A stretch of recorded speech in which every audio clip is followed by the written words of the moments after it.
नमस्कार मित्रों, ज्ञान अड्डा के YouTube चैनल में आप सभी का स्वागत है। और मैं देवेंद्र कुमार आप लोगों का हार्दिक स्वागत एवं अभिनंदन करता हूं। दोस्तों, तो कल हम लोगों ने चर्चा की थी अनुच्छेद 14 के बारे में, ठीक है। और अनुच्छेद 14 जो था आपका, वो था आपका समता का अधिकार, यानी कि विधि के समक्ष समता एवं विधियों का समान संरक्षण, ठीक है। अनुच्छेद 14 के तहत था विधि के समक्ष समता और विधियों का समान संरक्षण। तो कल इस बात पर हम लोगों की चर्चा हुई थी, विधि के समक्ष समता और विधियों के समान संरक्षण पर, और विस्तार से मैंने आप लोगों को इसके बारे में समझाया था ना। अब आगे है आपका अनुच्छेद 15, ठीक है। और अनुच्छेद 15 जो है वो है आपका धर्म, वंश, लिंग, मूल वंश, जाति इत्यादि के विभेद पर रोक, है ना। तो स्टार्ट किया जाए। तो आज हम चर्चा करेंगे अनुच्छेद 15।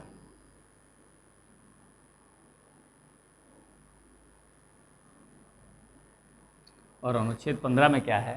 धर्म, वंश, लिंग,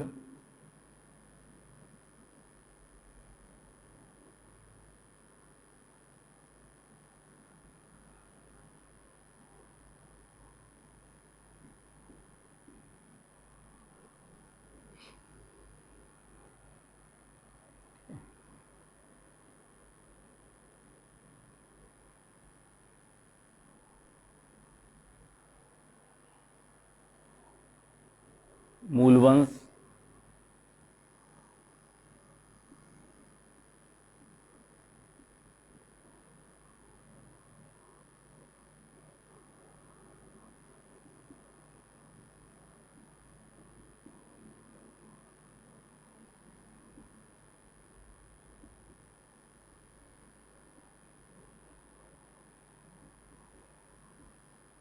ठीक है।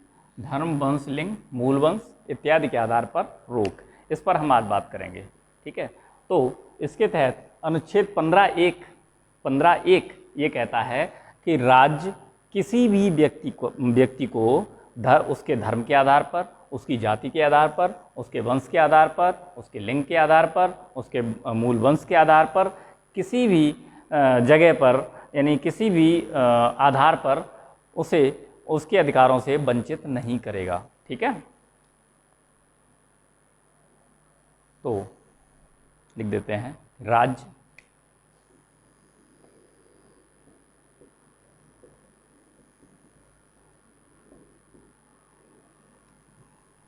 इसमें है आपका अनुच्छेद 15 क्लॉज 1 कहता है कि राज्य किसी व्यक्ति पर या किसी व्यक्ति को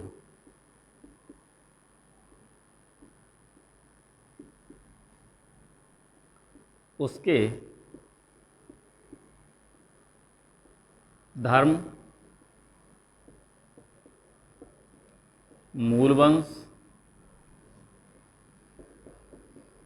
जाति, लिंग, ठीक है, धर्म, मूल वंश, जाति, लिंग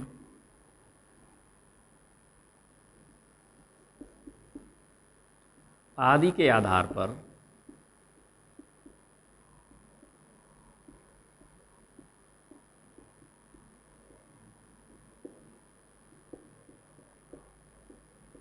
विभेद नहीं करेगा, ठीक है। इसका अर्थ ये हुआ कि राज्य की नज़र में सभी नागरिक जो हैं उनकी सभी नागरिकों की स्थिति समान है, यानी वो किसी भी व्यक्ति को धर्म के आधार पर, मूल वंश के आधार पर, जाति के आधार पर, लिंग के आधार पर, समुदाय के आधार पर, इस पर नागरिकों से विभेद नहीं करेगा। ये राज्य के लिए है, राज्य नहीं करेगा। यहीं पर अनुच्छेद 15 क्लॉज 2, अनुच्छेद 15 क्लॉज 2 कहता है कि व्यक्ति किसी अन्य व्यक्ति के साथ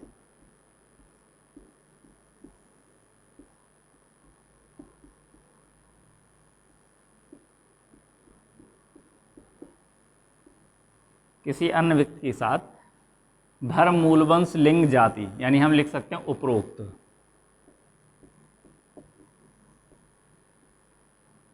के आधार पर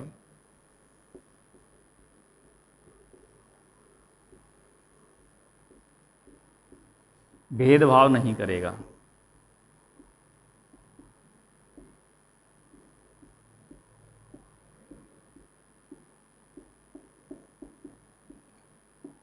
ठीक है। अनुच्छेद 15 क्लॉज 2 कहता है कि व्यक्ति किसी भी अन्य व्यक्ति के साथ उपरोक्त के आधार पर भेदभाव नहीं करेगा। यानी कि अनुच्छेद 15 क्लॉज 1 कहता है राज्य और अनुच्छेद 15 क्लॉज 2 कहता है व्यक्ति, यानी राज्य व्यक्ति के साथ नहीं भेदभाव नहीं करेगा, ये अनुच्छेद 15(1) कहता है। ठीक है। और व्यक्ति किसी अन्य व्यक्ति के साथ उपरोक्त में से कोई भेदभाव नहीं करेगा, ये कहता है अनुच्छेद 15(2), यानी कि 15 क्लॉज 2, है ना। और इसी में ये कहा गया है, इसी में यह कहा गया है कि कोई भी व्यक्ति किसी भी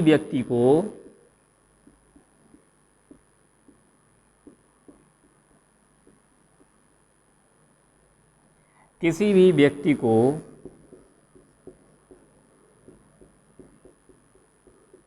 सार्वजनिक स्थान पर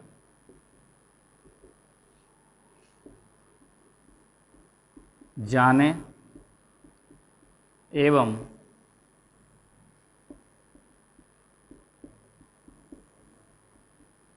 सार्वजनिक वस्तुओं का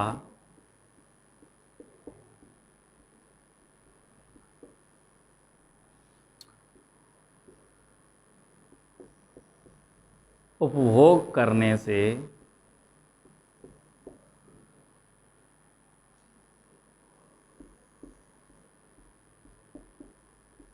नहीं रोकेगा।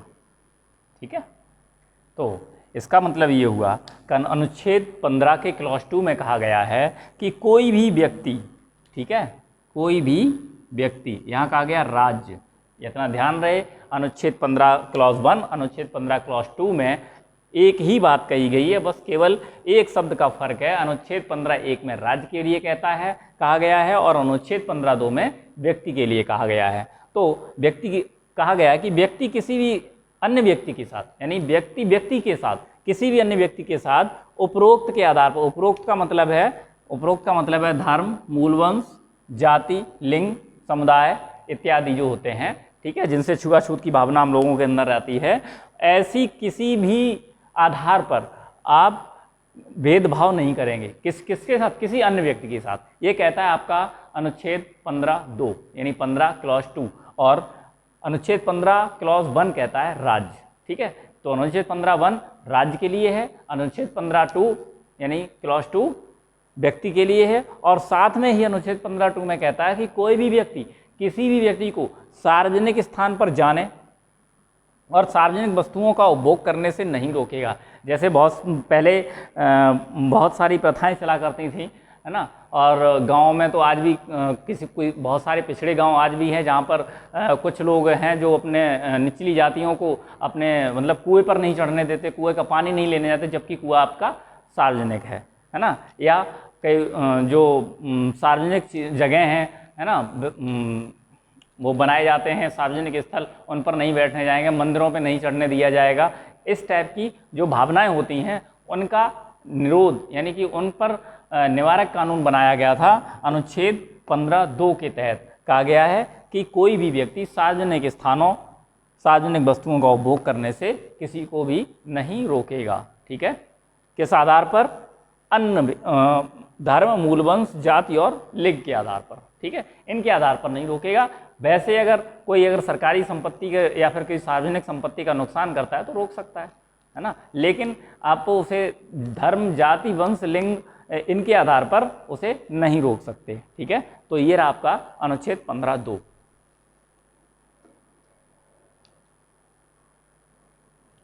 अब बात करते हैं अनुच्छेद 15(3) की।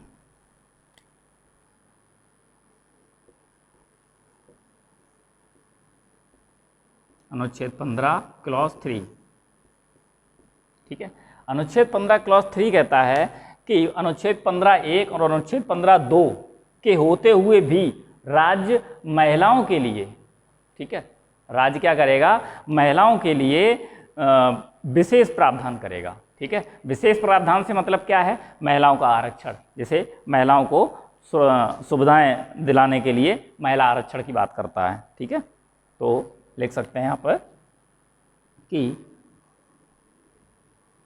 अनुच्छेद 15(1) व 2 के होते हुए भी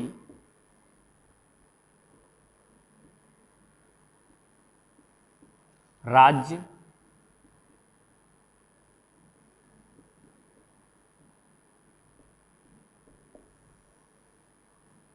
महिलाओं के लिए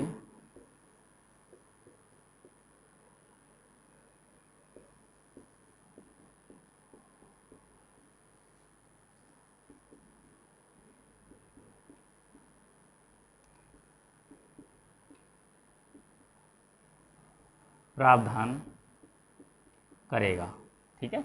विशेष प्रावधान करेगा, इसका मतलब शॉर्ट में लिख लो महिला आरक्षण,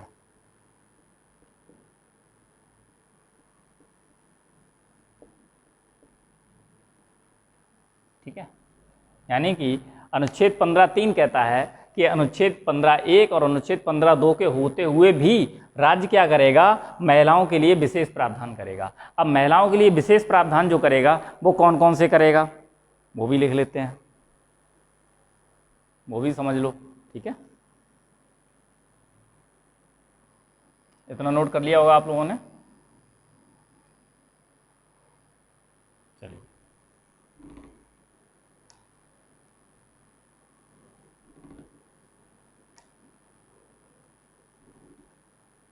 ओ दोबारा लिख देते हैं।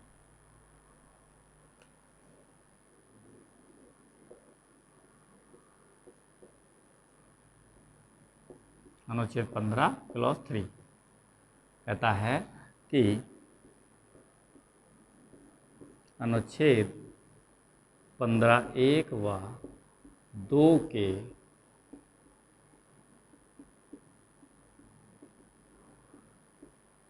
होते हुए भी राज्य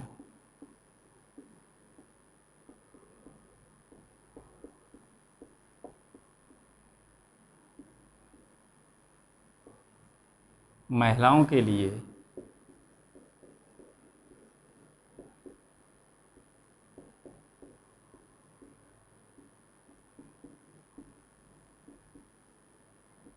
विशेष प्रावधान करेगा, ठीक है।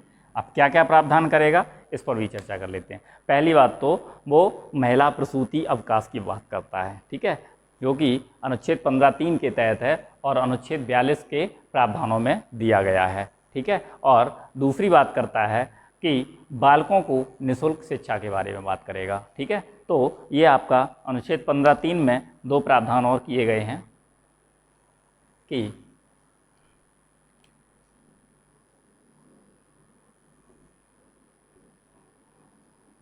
राज्य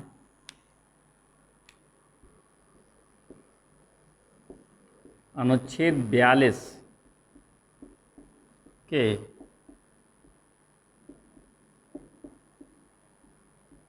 प्रावधानों के तहत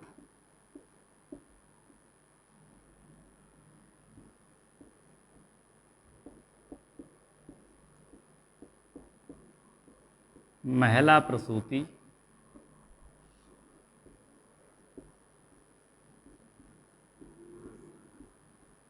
अवकाश की बात करता है,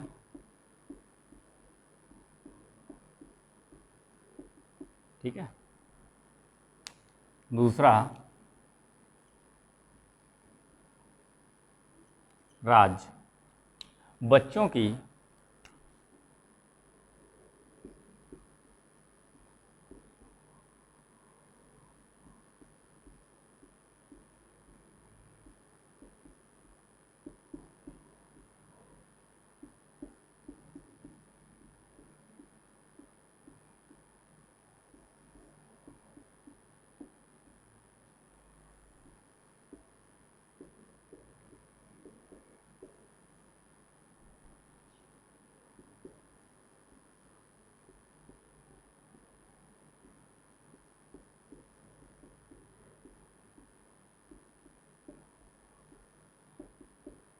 ठीक है।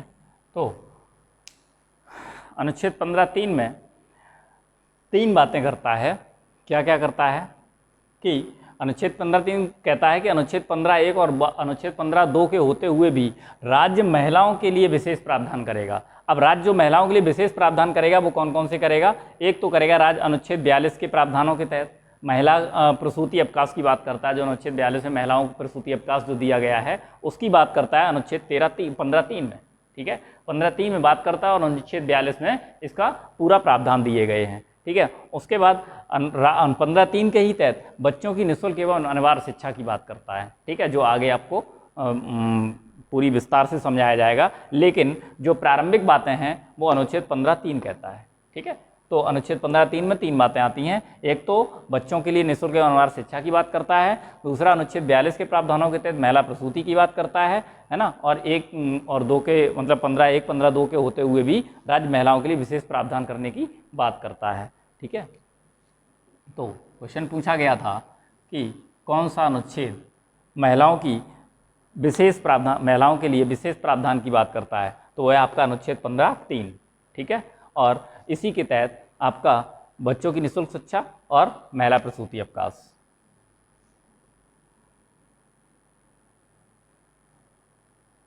ठीक है, यहाँ बात की गई है, प्रावधान नहीं किया गया है, ध्यान रहे। ठीक है, प्रावधान के लिए आगे हम बताएंगे कहाँ कहाँ किया गया है। चलिए, तो नोट कर लीजिए। इसके बाद बात करते हैं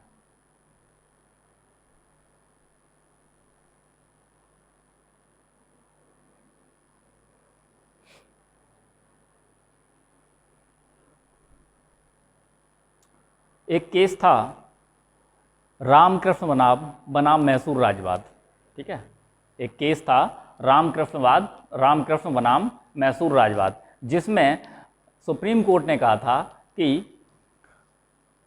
कोई राज्य जो है सामाजिक और शैक्षणिक दृष्टि से पिछड़ा है, ठीक है, तो यह राज्य निर्धारित करेगा। ठीक है, कोई अगर राज्य जो है वो सामाजिक वर्ग और शैक्षणिक वर्ग से अगर कोई पिछड़ा हुआ है तो ये बात राज्य निर्धारित करेगा, और राज्य का भी अंतिम निर्णय ये नहीं होगा, इसमें भी सुप्रीम कोर्ट हस्तक्षेप कर सकता है। ये बात कही थी रामकृष्ण बनाम मैसूर राजवाद में। ठीक है, जो कि आपका 1960 में आया था। ठीक है, रामकृष्ण बनाम मैसूर राजवाद 1960। ठीक है, तो चाहे तो आप नोट कर सकते हैं।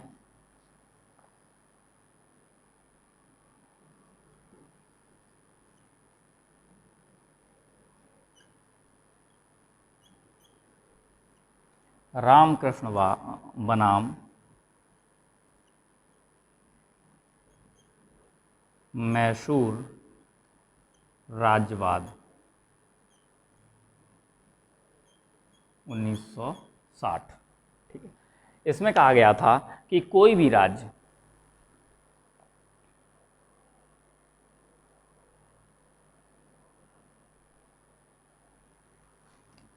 इसमें कहा गया कि कोई भी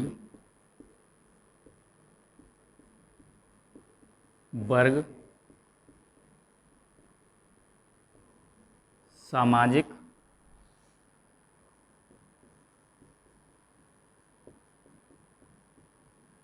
व शैक्षणिक दृष्टि से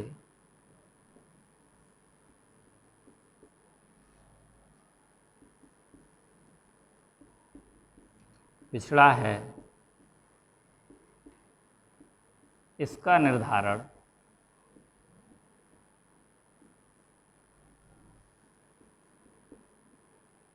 राज्य करेगा। ठीक है, और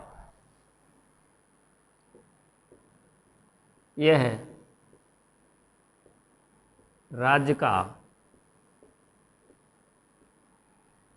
अंतिम निर्णय नहीं होगा।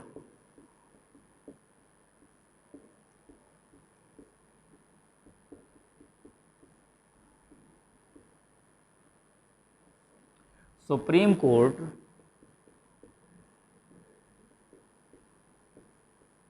इसमें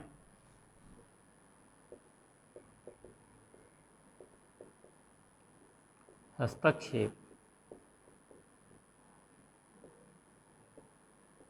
कर सकता है। ठीक है। तो एक केस आया था रामकृष्ण बनाम मैसूर राजवाद 1960 में, तो उसमें कहा गया था कोई भी राज्य का कोई भी वर्ग, ठीक है, किसी भी राज्य का कोई भी वर्ग सामाजिक और शैक्षणिक दृष्टि से अगर पिछड़ा है, ठीक है, सामाजिक और शैक्षणिक दृष्टि से अगर पिछड़ा है तो इसका निर्धारण राज्य करेगा, और राज्य का भी यह अंतिम निर्णय नहीं होगा, ठीक है, इसके राज्य के निर्णय पर भी सुप्रीम कोर्ट संज्ञान ले सकता है, ठीक है। तो ये कहा है कि इसमें सुप्रीम कोर्ट भी हस्तक्षेप कर सकता है। एक और केस आया था बालाजी बनाम मैसूर राजवाद, ठीक है, चलिए नोट कर लिया होगा आपने।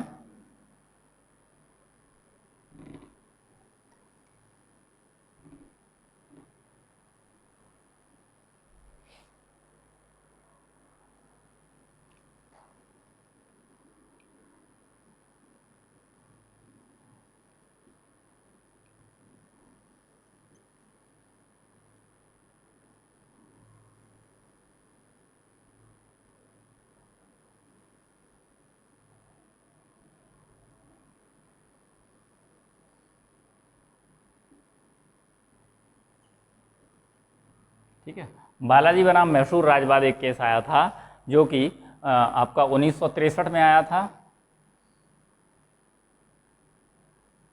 ठीक है। इसमें एक आ गया था कि कोई भी राज्य जिसको हम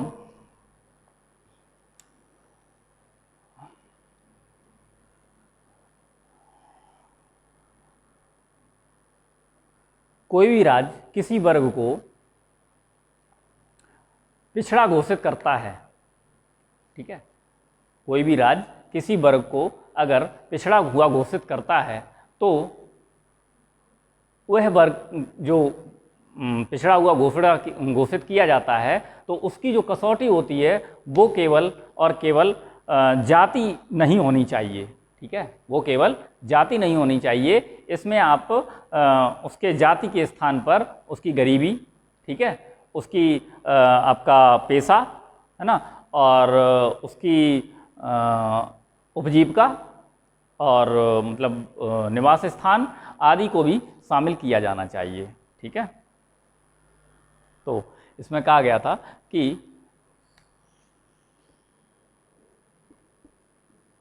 राज्य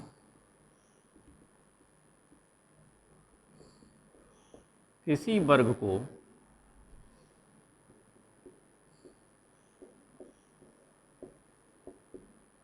पिछड़ा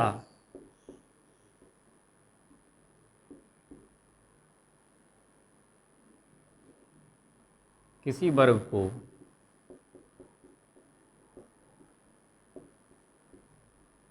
जाति के आधार पर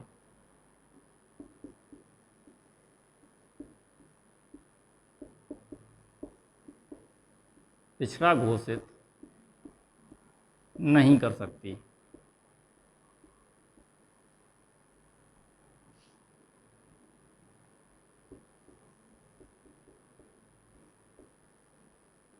जाति के साथ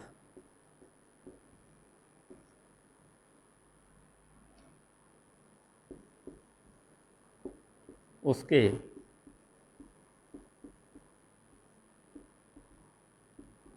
निवास स्थान, उसकी उपजीविका, ठीक है, उसका पेशा, ठीक है, उसकी गरीबी,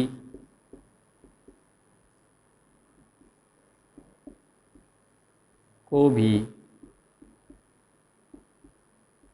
आधार बनाया जाना चाहिए।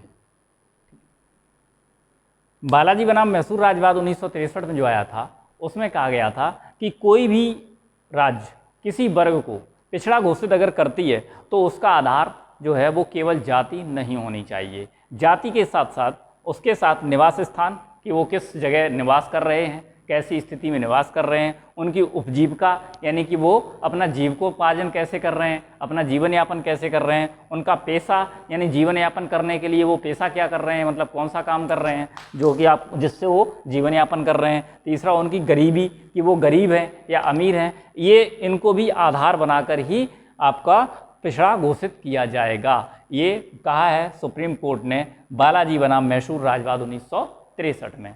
ठीक है, तो ये नोट कर लीजिए आप लोग।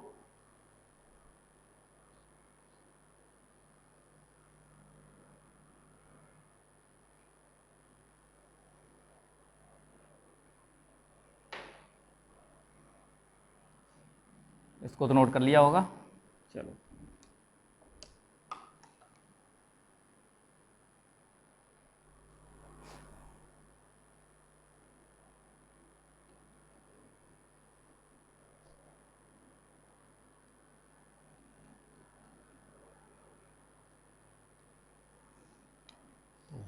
ये तो था इसका फर्स्ट पॉइंट। ठीक है, दूसरा पॉइंट कहता है कि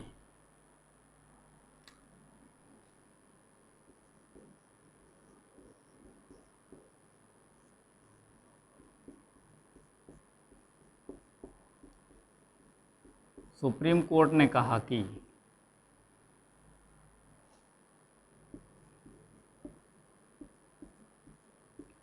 पिछड़े वर्ग का आरक्षण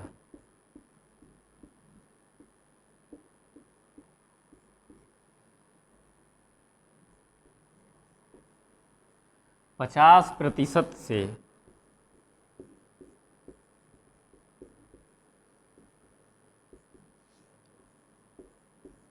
अधिक नहीं होना चाहिए।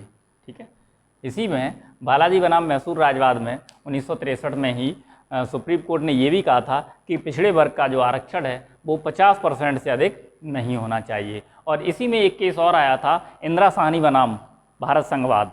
ठीक है, उसमें कहा गया कि सरकारी सेवाओं में अन्य पिछड़ा वर्ग यानी कि पिछड़ी जातियां जिसे कहा जाएगा, ठीक है, यानी कि इंदिरा साहनी बनाम भारत संघवाद केस नंबर 3।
ठीक है, तो केस नंबर 3 कहता है इंदिरा साहनी बनाम भारत संघवाद में कहा गया कि किसी भी सरकारी सेवा में पिछड़ी जातियों को 27% से अधिक आरक्षण नहीं दिया जाएगा। ठीक है, ये ध्यान रखें आप, ये पिछड़ी जातियों की बात कर रहा है केस नंबर 3 इंदिरा साहनी बनाम भारत संघवाद, और बालाजी बनाम मैसूर राजवाद पिछड़े वर्ग की बात कर रहा है, ध्यान रहे। और इसमें पिछड़े वर्ग की बात कर रहा है 50%। पिछड़े वर्ग में आपका ओबीसी, एससी, एसटी है ना, सारे वर्ग आ जाते हैं, जो भी पिछड़े हुए हैं, जितने भी पिछड़े हुए वर्ग हैं वो सब पिछड़े वर्ग में आ जाते हैं। तो पिछड़े वर्गों का आरक्षण 50% से अधिक नहीं होना चाहिए। ये बालाजी बनाम मैसूर राजवाद में सुप्रीम कोर्ट ने कहा था 1963 में। और इंदिरा साहनी बनाम भारत संघवाद में सुप्रीम कोर्ट ने कहा कि पिछड़ी जातियों को सरकारी सेवा में 27% से आरक्षण अधिक नहीं दिया जाएगा। पिछड़ी जातियों से मतलब है अन्य पिछड़ी जातियां, ओबीसी कैटेगरी के। ओबीसी कैटेगरी में जितनी भी जातियां आती हैं उनका जो रिजर्वेशन कोटा है वो केवल 27% ही रहेगा सरकारी सेवाओं में, ठीक है। और ऑल टोटल पिछड़ा वर्ग जितना भी है, ठीक है, पिछड़ी जाति की बात नहीं कर रहा हूँ, जो पिछड़े वर्ग की बात कर रहा हूँ, इसमें आपका ओबीसी भी आ जाएगा, एससी भी आ जाएगा, एसटी भी आ जाएगा, है ना। तो जितने भी वर्ग हैं पिछड़े हुए, सारे वर्ग इसमें आ जाएंगे, उन सबको मिलाकर 50% आरक्षण दिया जाएगा, ठीक है। तो ये रही आपकी अनुच्छेद 15 से 15(3) तक। ये 15(3) तक हुआ, अभी तो 15(4) भी चलेगा, ठीक है, नोट कर लीजिए। चलिए,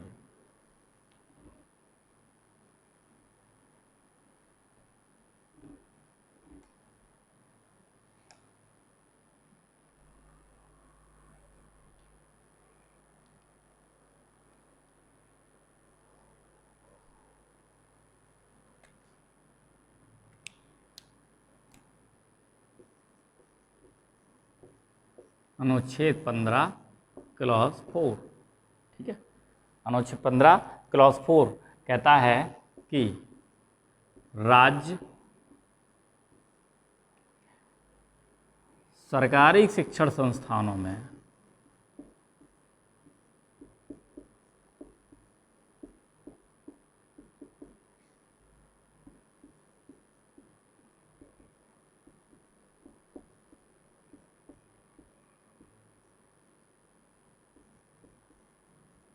ओबीसी, एससी, एसटी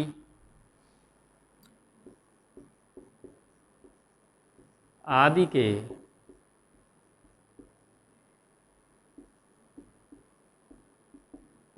प्रवेश के लिए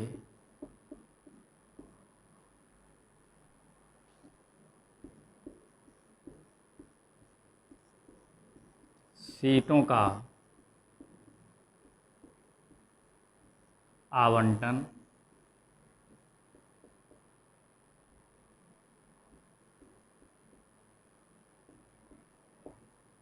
आरक्षित करेगा,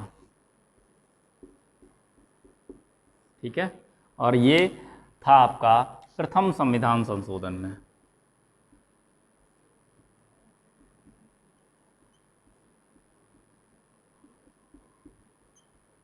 ठीक है।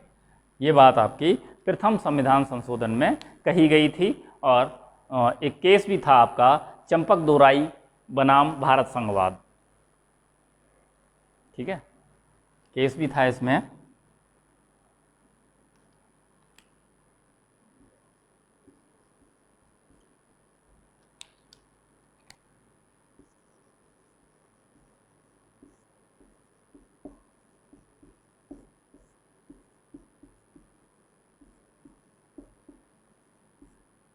ठीक है, चंपक दोराई राजनवाद के तहत इसको कहा गया था।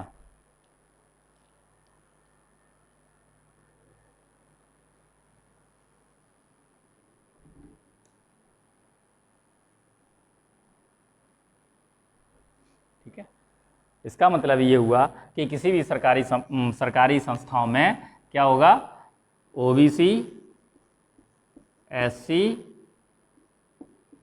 एसटी आरक्षण, ठीक है। ओबीसी, एससी, एसटी आरक्षण की बात करता है अनुच्छेद 15(4) में, ठीक है। और अनुच्छेद 15(5) में निजी विश्वविद्यालयों में बात करता है।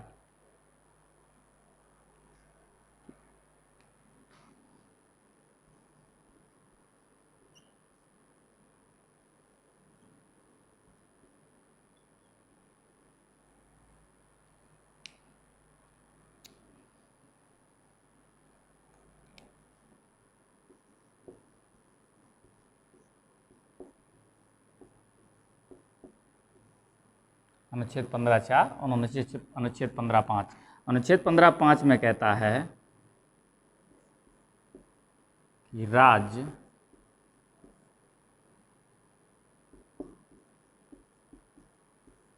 निजी शिक्षण संस्थाओं में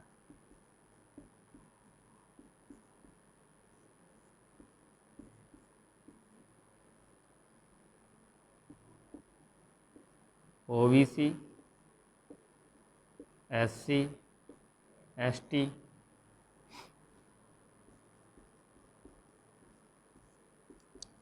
आदि के लिए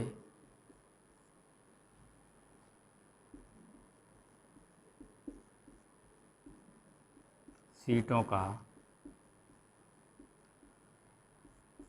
आरक्षण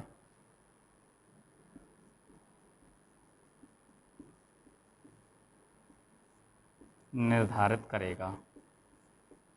ठीक है, यानी कि राज्य जो है निजी शिक्षण संस्थाओं में भी ओबीसी, एससी, एसटी का आरक्षण करेगा।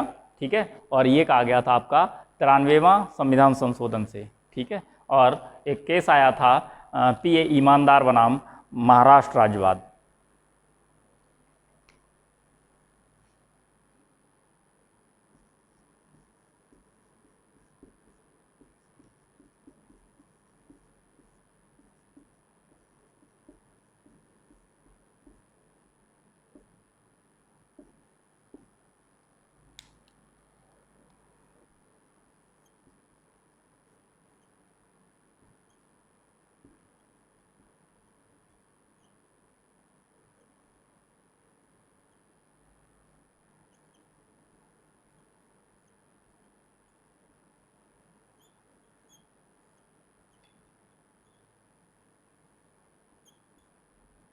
ठीक है,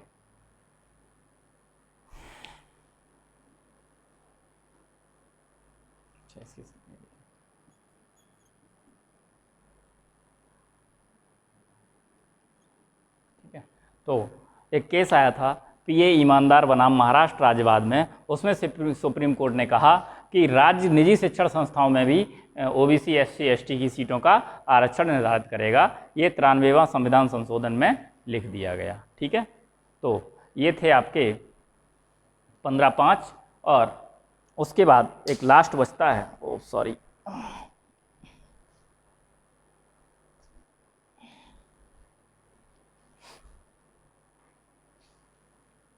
एक लास्ट अनुच्छेद और बचता है,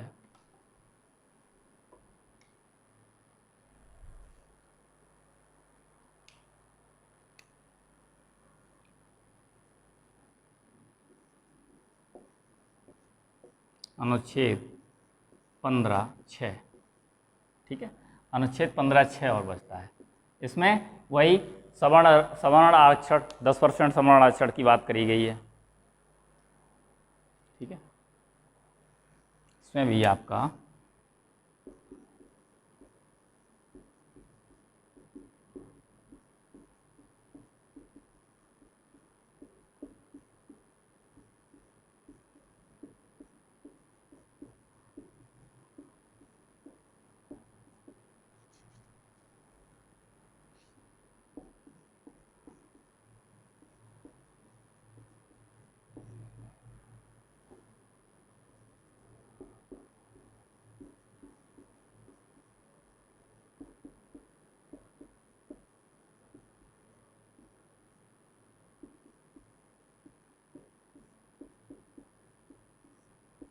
ठीक है, तो 10% सवर्ण आरक्षण शिक्षण संस्थाओं में 10% का सवर्ण आरक्षण जो है वो आपका दिया गया है अनुच्छेद 15(6) में, जो कि आपका संशोधन हुआ था 103वां संविधान संशोधन 2019 में। ठीक है,